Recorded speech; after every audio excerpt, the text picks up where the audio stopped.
साहेबांचं नेतृत्व हे खऱ्या अर्थाने शिवसेनेचं नेतृत्व आहे आणि बाळासाहेबांच्या विचाराचं नेतृत्व आहे। त्याच्यामुळे हे निर्विवादपणे सिद्ध झालेलं आहे की खरी शिवसेना ही बाळासाहेबांची शिवसेना आहे आणि त्याचे पक्षप्रमुख हे एकनाथ शिंदेसाहेब आहेत आणि त्याच्यामुळे प्रचंड लोंढा हा प्रवेश करणाऱ्या लोकांचा आहे आणि ह्या सर्वांना न्याय देण्याचं काम शिंदेसाहेब करतायत आणि लवकरच त्यांचे महाराष्ट्रभर दौरे सुरू होतील आणि माझी खात्री आहे की येणाऱ्या जिल्हा परिषदा असतील, नगरपालिका असतील, या सर्व निवडणुका एक हाती आमचा पक्ष भाजप आणि राष्ट्रवादी यांची महायुती जिंकेल। साहेब, धनगेकर यांनी भेट घेतली होती, काही आमदार आहेत, माजी आमदार आहेत, धनगेकरांच्या प्रवेशबद्दल काही चर्चा सुरू झाली का आणि चर्चा सुरू झाली?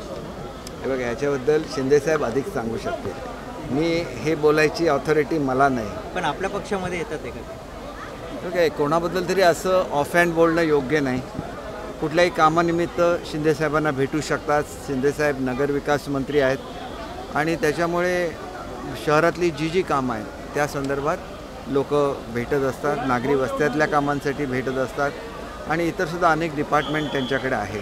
शेवटी एक काम करणारा मुख्यमंत्री अशीच त्यांची ख्याती होती आणि आता काम करणारे उपमुख्यमंत्री ही त्यांची ख्याती। आपण शालेय मंत्री होतात, केसरकरजी आपण शालेय मंत्री होतात, नितेश राणे म्हणाले की 10वी-12वीच्या बोर्डाला बुरखाबंदी करावी, कसं पाहता या स्टेटमेंट? एक गोष्ट अशी आहे की त्यांनी म्हणण्याचा उद्देश हा कॉपीच्या संदर्भात होता। कॉपी होत असेल आणि समजा दुसरा एखादा मूल दुसऱ्याच्या नावाने बसलं तर ते तुम्ही आयडेंटिफाय कसं करणार? तर त्याच्यासाठी तुम्हाला तुमचा चेहरा दाखवायला लागतो, आयडेंटिटी कार्ड दाखवायला लागतं आणि त्या कॉन्टेक्स्टमध्ये ते तसे बोललेत याचा वेगळा अर्थ कोणी काढू नये अशी माझी विनंती है। सर, एक बार हिंदी में बता दीजिए, एक बार फिर से शिवसेना में जो है इनकमिंग शुरू हो गई है, इसके पहले भी कई लोगों ने प्रवेश किया, आज भी उप मुख्यमंत्री की ये निर्विवाद सिद्ध हुआ है कि शिंदे साहब की शिवसेना यही बाळा साहब की शिवसेना विचारला म्हणून मला एवढंच सांगायचं आहे की अनेक लोकांमध्ये गैरसमज असा आहे की SSC बोर्ड रद्द होऊन त्या ठिकाणी CBSE बोर्ड येणार आहे, असं बिलकुल नाही। SSC बोर्डच राहणार आहे, फक्त जो करिक्युलम आहे हा करिक्युलम CBSEचा असणार आहे, कारण केंद्राच्या ज्या परीक्षा असतात त्याला CBSEच्या अभ्यासक्रमावर आधारित प्रश्न विचारले जातात, त्याच्यामुळे तो अभ्यासक्रम येणार आहे, बोर्ड आपलंच राहणार आहे। मराठी भाषा कंपल्सरी राहणार आहे, 10वीपर्यंत मराठी भाषा होती, आता ती 12वीपर्यंत मराठी भाषा कंपल्सरी राहणार। कसं आहे की गेल्या 2.5 वर्षामध्ये शिंदेसाहेब जे मुख्यमंत्री होते तर त्यांनी हे महाराष्ट्रासाठी आणि खास करून गोरगरिबांसाठी जे निर्णय घेतले त्या निर्णयाला प्रेरित होऊन आम्ही हजारोच्या संख्येने आज शिंदे गटामध्ये आम्ही एकनाथ शिंदे साहेबांच्या नेतृत्वात आम्ही पक्षप्रवेश केला आहे। पक्षप्रवेश करत असताना एक प्रामुख्याने गोष्ट या ठिकाणी मी आपल्याला नमूद करतो की हा पक्षप्रवेश जो आहे तो विचारांचा आहे, विषयांचा आहे आणि प्रश्नांचा आहे। आज या महाराष्ट्रामध्ये तळागाळामध्ये जे शोषित पीडित आदिवासी, पारधी, बंजारा, बौद्ध समाजाची जी सगळी लोकं आहेत त्यांचे अनेक प्रश्न आहेत ज्या प्रश्नांकडे कोणी लक्ष देत नाही आणि मी आणि माझे जे सहकारी आहेत आम्ही गेल्या 25 वर्षापासून या सर्व प्रश्नांवरती काम करत आहोत। पण काम करत असताना पाहिलं की कुठे ना कुठेतरी एक प्रशासकीय ताकद या ठिकाणी लागणं गरजेचं आहे, म्हणून मागे आमचं शिंदेसाहेबांशी बोलणं झालं तर शिंदेसाहेबांबरोबर चर्चा झाली अनेक विषयांमध्ये। आज या मुंबईमध्ये रेल्वे जमिनीवरती 50 वर्षापासून लोक राहत आहेत पण त्यांची घरं तोडण्यासाठी नोटीस आहेत। आज या आदिवासी पाडे आहेत, SRAचे प्रकल्प अनेक रखडलेले आहेत, भरपूरसे असे प्रॉब्लेम आहेत की ज्या सगळ्या प्रश्नांवरती रोज रोज आंदोलनं करणं आणि आंदोलनं करून पुढे जाणं हा कुठे मला मार्ग नव्हता वाटत, म्हणून मी मग विचार केला की एकनाथ शिंदे साहेब जे आहेत ते मुख्यमंत्री असताना त्यांनी खूप चांगली कामं केलीत आणि आता उपमुख्यमंत्री आहेत आणि खास करून जी गृहनिर्माण विभागाची जी खातं आहे ते सुद्धा त्यांच्याकडे आहे, नगर विकासाचं खातं त्यांच्याकडे आहे ज्याच्यामध्ये ह्या सगळा विकास होऊ शकतो, म्हणून मी हजारो कार्यकर्त्यांच्या सोबत आज शिवसेना पक्षात प्रवेश केला। तेव्हा भरपूर विषयावरती तुम्ही आंदोलन केलं होतं पण तेव्हा काय काम झालं नाही का? लोकांची मागणी जी होती ते पूर्ण झाले नाही तसं नाही आहे। एक विषय कसा आहे की केंद्रीय सामाजिक न्यायमंत्री रामदासजी आठवले साहेब ह्यांना आम्ही पक्षप्रमुख म्हणून कधीच मानलेलं नाही, ते आमचे वडिलांच्या ठिकाणी होते आहेत आणि पुढे पण राहतील।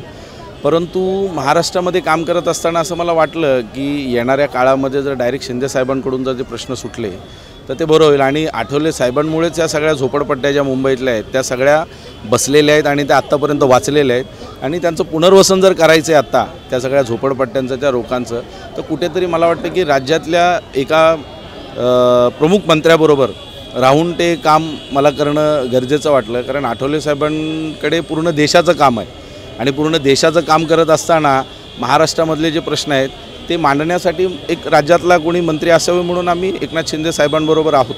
एकनाथ शिंदेजी स्वतः सांगितलं की तुमची जी मागणी आहे पूर्ण महाराष्ट्रामध्ये झोपडपट्टी सुधार त्या पूर्ण मागणी करणार आहेत आणि तुम्हाला पूर्ण ते साथ देणार असं त्यांनी ग्वाही दिलं. काय सांगणार?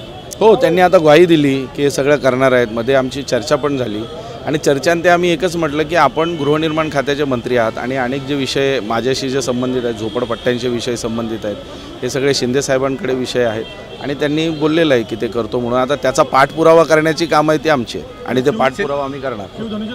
सुरुवात झाली ही आज जी सगळी लोकं आली या संपूर्ण महाराष्ट्रात, गायरान जमिनीधारक आले, त्यानंतर मुंबईतल्या अनेक झोपडपट्ट्यांमधून लोक आले, ही सुरुवातच झाली. म्हणजे आज जर आपण पाहिलं तर हा पक्षप्रवेशाचा कार्यक्रम कमी आणि एक कुठल्या तरी विषयाचा मेळावा जास्त वाटत होता. त्यामुळे मला वाटतं की हे आजच आपल्या कामाला सुरुवात झालेली आहे. पण मी आताच डिक्लेअर केलं की झोपडपट्टी विकास जी आघाडी आहे त्या आघाडीचं महाराष्ट्राचं प्रमुखपद त्यांनी मला आता जाहीर केलेलं आहे. त्यामुळे महाराष्ट्रात ज्या ज्या ठिकाणी झोपडीधारकांचे, दलितांचे, आदिवासींचे, पारध्यांचे, बंजारा समाजाचे, वेगवेगळ्या समाजाचे जे काही विषय आहेत त्या प्रश्नाकडे मी लक्ष देणार आणि महाराष्ट्रामध्ये सर्व लोकांसाठी मी काम करणार. त्यापेक्षा हे सगळे माझे भाऊ आहेत आणि एक आम्ही कुटुंबासारखा आणि एक परिवारासारखा आम्ही याच्यामध्ये काम करतो आहे.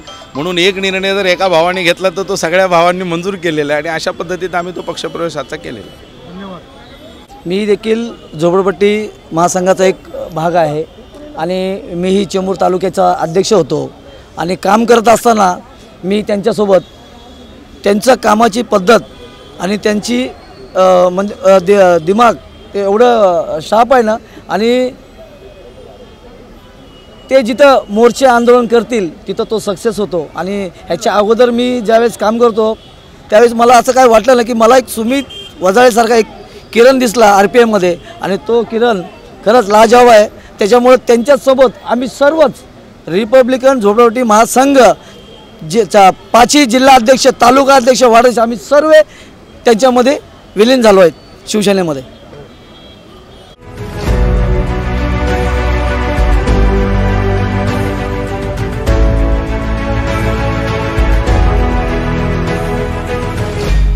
CEN न्यूज, देश प्रदेश की ताजा तरीन खबरों के लिए CEN न्यूज को सब्सक्राइब करें और रहें पल पल की खबर से हर पल बाखबर.